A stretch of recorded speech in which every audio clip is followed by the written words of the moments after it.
ವೀಕ್ಷಕರೇ ನಮಸ್ಕಾರ. ದಾರಿದೀಪ ನ್ಯೂಸ್ಗೆ ಸ್ವಾಗತ. ಇಂದು ನಾವು ಹೇಳ ಹೊರಟ ವಿಷಯ ಹಾವು ಕಾಡಿದರೆ ಬದುಕಬಲ್ಲ, ಆದರೆ ರಾಜಕೀಯ ಕಾಡಿದರೆ ಬದುಕಲು ಅಸಾಧ್ಯ ಎಂಬ ನಾಣ್ಣುಡಿಯನ್ನೇ ಆಧಾರವಾಗಿಟ್ಟುಕೊಂಡು ಕರ್ನಾಟಕದ ಚಿತ್ರರಂಗದಲ್ಲಿ ತೂಗುದೀಪ ಎಂಬ ಹೆಸರಿಗೆ ತನ್ನದೇ ಆದ ತೂಕವಿದೆ. ಅಪ್ಪ ಶ್ರೀನಿವಾಸ್ ಅವರು ಖಳನಾಯಕನಾಗಿ ಮೆರೆದರೆ, ಮಗ ದರ್ಶನ್ ಸಣ್ಣಪುಟ್ಟ ಪಾತ್ರಗಳಿಂದ ಶುರುಮಾಡಿ ಇಂದು ಕೋಟಿ ಕೋಟಿ ಅಭಿಮಾನಿಗಳ ಪ್ರೀತಿಯ ಡಿ ಬಾಸ್ ಆಗಿ ಬೆಳೆದರು. ಒಬ್ಬ ವ್ಯಕ್ತಿ ಶೂನ್ಯದಿಂದ ಈ ಮಟ್ಟಕ್ಕೆ ಬೆಳೆಯುವುದು ಸುಲಭದ ಮಾತಲ್ಲ. ಆದರೆ ಕಾಲಚಕ್ರ ಉರುಳಿದೆ. ಇಂದು ಅದೇ ದರ್ಶನ್ ಕೊಲೆ ಆರೋಪದ ಮೇಲೆ ಜೈಲು ಪಾಲಾಗಿದ್ದಾರೆ. ಹೌದು, ಕಾನೂನು ಎಲ್ಲರಿಗೂ ಒಂದೇ. ತಪ್ಪು ಮಾಡಿದರೆ ಶಿಕ್ಷೆಯಾಗಲಿ. ಆದರೆ ಕಾನೂನಿನ ಹೆಸರಲ್ಲಿ ನಡೆಯುತ್ತಿರುವ ರಾಜಕೀಯ ಸೇಡು ಇದೆಯಲ್ಲ, ಅದು ಭಯಾನಕ. ನಮ್ಮ ಹಿರಿಯರು ಒಂದು ಮಾತು ಹೇಳಿದ್ದಾರೆ: ಹಾವು ಕಡಿದರೆ ಬದುಕಬಹುದು, ಆದರೆ ರಾಜಕಾರಣ ಕಾಡಿದರೆ ಬದುಕಲು ಸಾಧ್ಯವೇ ಇಲ್ಲ.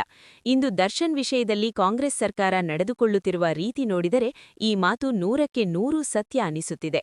ದರ್ಶನ್ ಅವರ ಬೆನ್ನಿಗೆ ನಿಂತಿರುವ ಬೃಹತ್ ಅಭಿಮಾನಿ ಬಳಗವೊಂದು ಕಂಡು ಸರ್ಕಾರ ಬೆಚ್ಚಿಬಿದ್ದಿದೆಯೇ?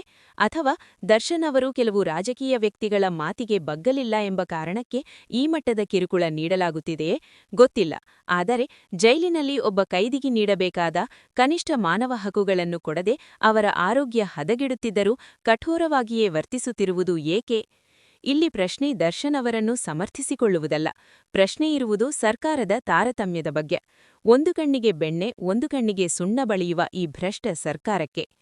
ಇದೇ ರಾಜ್ಯದಲ್ಲಿ ಎಷ್ಟೋ ಹಗರಣಗಳು ನಡೆಯುತ್ತಿವೆ. ಎಷ್ಟೋ ಕೊಲೆಗಡುಕರು ರಾಜಾರೋಷವಾಗಿ ಓಡಾಡುತ್ತಿದ್ದಾರೆ. ಅಕ್ರಮವಾಗಿ ನುಸುಳಿದವರಿಗೆ ಮನೆ ಕೊಡುವ ಈ ಸರ್ಕಾರಕ್ಕೆ ಒಬ್ಬ ಕನ್ನಡದ ಕಲಾವಿದನಿಗೆ ಚಿಕಿತ್ಸೆ ನೀಡಲು ಮನಸ್ಸಿಲ್ಲವೇ? ಕಾಂಗ್ರೆಸ್ ಸರ್ಕಾರದ ಕೆಲವು ನಾಯಕರು ದರ್ಶನ್ ಅವರ ಕೇಸನ್ನು ತಮ್ಮ ರಾಜಕೀಯ ಲಾಭಕ್ಕಾಗಿ ಬಳಸಿಕೊಳ್ಳುತ್ತಿದ್ದಾರೆ. ತನಿಖೆ ನಡೆಯಲಿ, ನ್ಯಾಯಾಲಯ ತೀರ್ಪು ನೀಡಲಿ. ಆದರೆ ನ್ಯಾಯಾಲಯ ನೀಡುವ ಮೊದಲೇ ಸರ್ಕಾರ ನೀಡುತ್ತಿರುವ ಈ ಮಾನಸಿಕ ಮತ್ತು ದೈಹಿಕ ಕಿರುಕುಳ ಸರಿಯೇ? ಈಗಾಗಲೇ ಜನಸಾಮಾನ್ಯರು ಹೇಳುತ್ತಿದ್ದಾರೆ, ದರ್ಶನ್ ಅವರಿಗೆ ಈಗ ಕಚ್ಚಿರುವುದು ಹಾವಲ್ಲ, ಈ ಸರ್ಕಾರದ ರಾಜಕೀಯ ವಿಷ ಅಂತ. ಒಬ್ಬ ವ್ಯಕ್ತಿಯನ್ನು ಮುಗಿಸಬೇಕು ಎಂದು ನಿರ್ಧರಿಸಿದರೆ ವ್ಯವಸ್ಥೆ ಎಷ್ಟರ ಮಟ್ಟಿಗೆ ಕ್ರೂರವಾಗಬಲ್ಲದು ಎಂಬುದಕ್ಕೆ ದರ್ಶನ್ ಕೇಸ್ ಒಂದು ಉದಾಹರಣೆ. ಒಬ್ಬ ನಟನನ್ನು ಅಪರಾಧಿಯನ್ನಾಗಿ ನೋಡುವುದಕ್ಕಿಂತ ಹೆಚ್ಚಾಗಿ ಅವನನ್ನು ರಾಜಕೀಯವಾಗಿ ಹತ್ತಿಕ್ಕುವ ಪ್ರಯತ್ನಗಳು ಇಲ್ಲಿ ಎದ್ದು ಕಾಣುತ್ತಿವೆ. ಅಭಿಮಾನಿಗಳೇ, ನಿಮ್ಮ ನೆಚ್ಚಿನ ನಟನಿಗೆ ನ್ಯಾಯ ಸಿಗುತ್ತದೋ ಇಲ್ಲವೋ ಗೊತ್ತಿಲ್ಲ, ಆದರೆ ಈ ಸರ್ಕಾರ ಮಾತ್ರ ತನ್ನ ಭಂಡತನದಿಂದ ಒಬ್ಬ ವ್ಯಕ್ತಿಯನ್ನು ಹೈರಾಣು ಮಾಡುತ್ತಿದೆ. ದರ್ಶನಿಗೆ ರೇಣುಕಾಸ್ವಾಮಿ ಅನ್ನುವ ಹಾವು ಕಚ್ಚಿದರೂ ಅದು ವಿಷಕಾರಿ ಹಾವಾಗಿರಲಿಲ್ಲ. ಆದರೆ ಈ ಭ್ರಷ್ಟ ಸರ್ಕಾರ ಕಾಂಗ್ರೆಸ್ ಹಾವು ಕಚ್ಚಿದರಿಂದ ಡಿ ಬಾಸ್ಗೆ ತೊಂದರೆಯಾಗಿಲೆ ಎಂದರೆ ತಪ್ಪಾಗಲಾರದು.